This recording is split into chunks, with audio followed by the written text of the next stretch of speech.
Good morning, welcome to my channel MRP Vedic Astro. ఈరోజు topic వచ్చేసి కాల సర్పదోషం గురించి తెలుసుకుందాం. కాల సర్పదోషం అంటే మన జాతకంలో రవి నుండి శని వరకు ఈ సప్తగ్రహాలు ఏవైతే ఉన్నాయో ఛాయాగ్రహాల రాహు మరియు కేతు మధ్యలో బంధింపబడినప్పుడు కాల సర్పదోషం అనేది ఏర్పడుతుంది.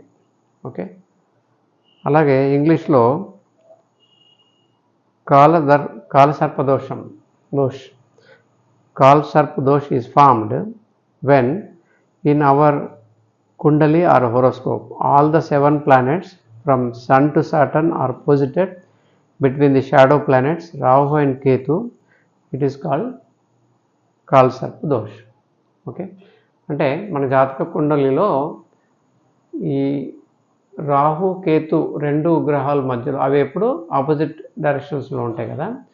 సో ఆ రెండు గ్రహాల మధ్యలో మిగతా 7 గ్రహాలు ఉన్నప్పుడు కాల సర్పదోషం అనేది ఫామ్ అవుతుంది అన్నట్టు. సో అది ఎలాగని చూద్దాము.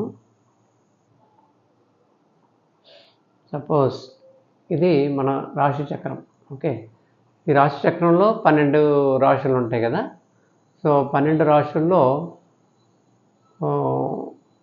7 ఇది రవి నుంచి శని వరకు ఆ 7 గ్రహాలు, తర్వాత రాహు కేతువు మొత్తం 9 గ్రహాలు అనేది ఈ 12 రాశుల్లో ఉంటాయి.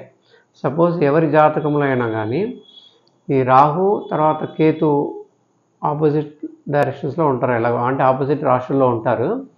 అయితే మిగతా 7 గ్రహాలు అయితే ఉన్నాయో సపోజ్ ఇటువైపు అంటే రైట్ సైడ్ రాహు తర్వాత కేతు వరకు ఈ 7 గ్రహాలు ఉన్నాయనుకోండి, అప్పుడు కాల సర్పదోషం అని అంటారు. ఓకే, అంటే ఈ 7 గ్రహాలు ఏవైతే ఉన్నాయో సవ్య దిశలో మూవ్ అవుతుంటాయి కదా, అంటే ముందు కేతుని తాకుతున్నాయి అన్నట్టు, కేతుని క్రాస్ చేస్తున్నాయి. ఓకే, సో ఇది ఒక టైప్ ఆఫ్ కాల సర్పదోషం. ఓకే, తర్వాత సపోజ్ అదే రాహుకేతువులు రాహు మేషంలో ఉండి కేతు తులలో ఉన్నాడు కదా. సపోజ్ మిగతా 7 గ్రహాలు వృశ్చికం నుంచి మీనంలో వరకు ఉన్నాయనుకోండి. సో అప్పుడు కూడా రాహు కేతుకి ఒక సైడ్లో ఉన్నాయి మిగతా 7 గ్రహాలు కూడా. ఇందులో ఇటువైపు రైట్ సైడ్ రాశి చక్రంలో రాహు కేతుకి రైట్ సైడ్లో ఉన్నాయి, ఇక్కడేమో లెఫ్ట్ సైడ్లో ఉన్నాయి. ఓకే, అంటే ఈ రైట్ సైడ్ కుండలిలో ఈ 7 గ్రహాలు అనేది ముందు కేతుని టచ్ అవుతున్నాయి, క్రాస్ చేస్తున్నాయి. అదే ఇక్కడ 7 గ్రహాలు ఏవైతే ఉన్నాయో రాహుని ముందు క్రాస్ చేస్తున్నాయి.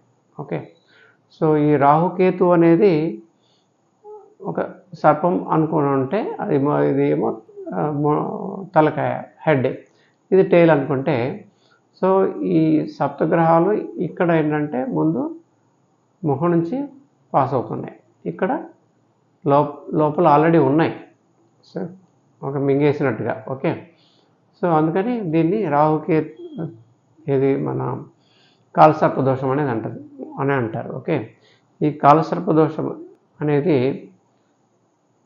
12 రకాలుగా ఉంటుంది. అది ఎలా అంటే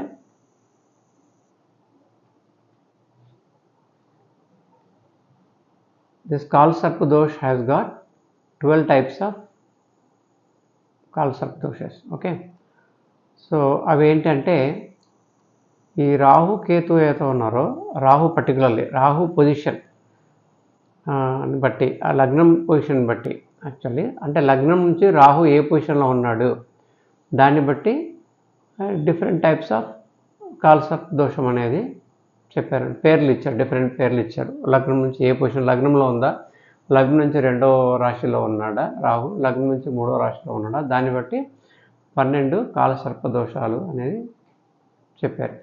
అవి వాటి గురించి మనం డీటెయిల్గా తర్వాత వీడియోస్లో తెలుసుకోవచ్చు. ఓకేనా. So there are 12 types of Kalasarpa doshas. Okay, so that is based on the how the Rahu is posited with respect to the ascendant. Okay, now పరిహారాలు, రెమెడీస్ ఏదైతే ఉన్నాయో కాళహస్తిలో రాహుకేతు పూజ చేస్తే ఇది దోషం అనేది తగ్గిపోతుందని అంటారు. అలాగే త్రయంబకేశ్వర్లో నారాయణ నాగబలి పూజ చేసినా కానీ తగ్గుతుందని అంటారు. ఇంకోటి ఏంటంటే ఈజీగా మన ఇంట్లోనే నాగప్రతిమ పెట్టి పూజ చేసుకోవడం వల్ల కూడా తగ్గిపోతుందని చెప్పేసి దీని దోషం అనేది తగ్గిపోతుందని అంటారు. ఓకే, సో అదే మన ఇంగ్లీష్లో చెప్పాలంటే Rahu this Kalsarp dosh, so that we can reduce it, the effect of it, by Rahu Ketu Puja at Srikalahasti or Narayana Nagabali Puja at Trayambakeshwar, and also we can do puja at home, Naga Pratima Puja at home. So all these things will help to reduce the ill effects of the Kalsarp dosha. Anyway, we did not bother about this much about this Kalsarp dosh. We will have much more discussion or analysis of the Kalsarp dosh in the next videos. Okay, we also will have also the detailed different types of details of different types of Kalsarp dosha in the next videos. Okay, thank you for watching the video.